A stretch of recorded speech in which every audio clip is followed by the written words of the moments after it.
Now we have completely done with updating, and also we have seen how to clear the form data. Now we are going to perform delete operation.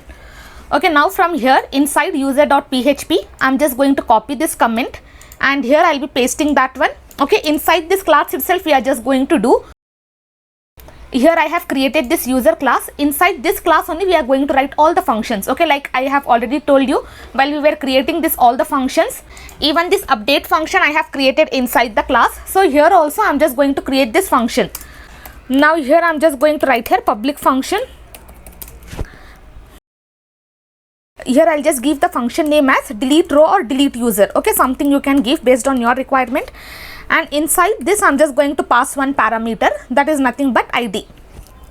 Inside this let me just write here SQL, and here I'll be writing this delete from. Okay, I have to delete this one, so this is the query. I'm just going to copy this, and here I'm just going to paste. Okay, delete from table name, and I have to give the condition. So here I'm just going to write where my id is equal to this particular id. Okay, now this id whatever I have written here, that should be matching with the database table name column. Okay, whatever I have inside this one, okay, whatever I am having here, that should be matching with this one, and this is nothing but the value entered. Okay, now whatever value I click on this, that value should be displayed. Let me just copy this. I'll just come to index.php. I'll just copy this one, and here let me just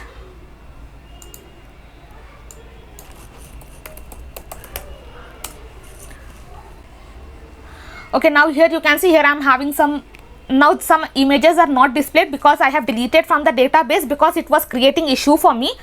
Okay, now here I'm just going to delete that one. I'll just refresh this.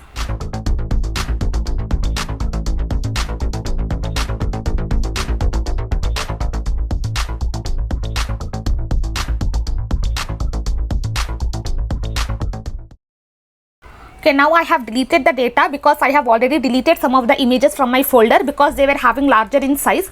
So I just deleted that one. Okay, but still it is going to work. Now if I just add one new user, let me just write here Ramesh.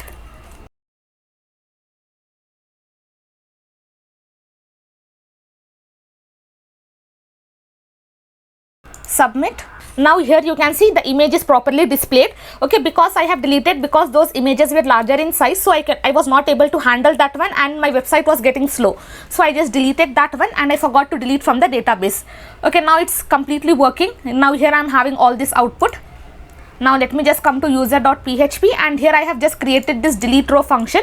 Inside this I have just written this query. Okay, delete from table name where my column id is equal to whichever id I click. Now suppose if I just click on this id, okay, it will be asking me for the confirmation. Okay, I just want to create like this. So whichever id I click, that id should be matching with the database, and that data should be deleted.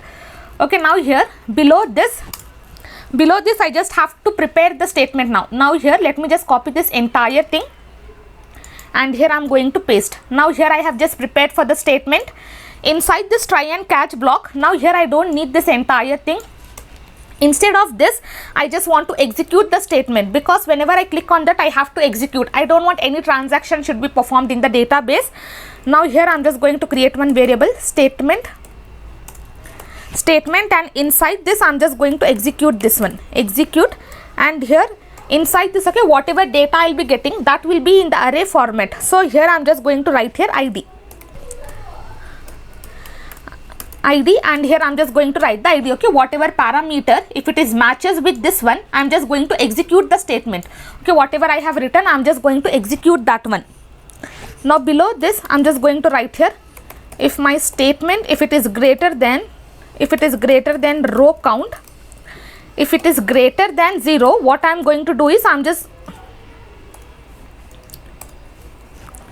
okay, now here I'm just writing if my row count is greater than 0, which means that the data is present inside the database. If it is less than 0, that means the data is not present, that row is not present inside the database. So here I'm just checking the condition. If statement, if this row count, let me just write this arrow symbol, if this row count, if it is greater than 0, only then I have to return. Okay, I just have to return true, which means that I should delete that one. So I'm just returning true. Else inside this catch, the same statement will be having, and here instead of this I am not doing any transaction, so I don't have to roll back anything. Instead of that, I just have to return false. I'll just copy this one and here I'm just going to paste, and here I'll be writing false. Okay, this is how we are going to write delete function. Okay, you don't have to get confused with this. Once you practice this one, then you will understand where you have to write and what all the things you have to execute, and which you have to prepare, and which you have to do the transaction, and where you should not do the transaction. Okay, everything you will understand once you practice this one. Without practicing, definitely you are not going to understand. At least 2 times or 3 times you have to practice this one to understand the concepts. Okay, now let me just explain you again. Delete from table name, where my ID, this column ID is equal to the ID whichever I click.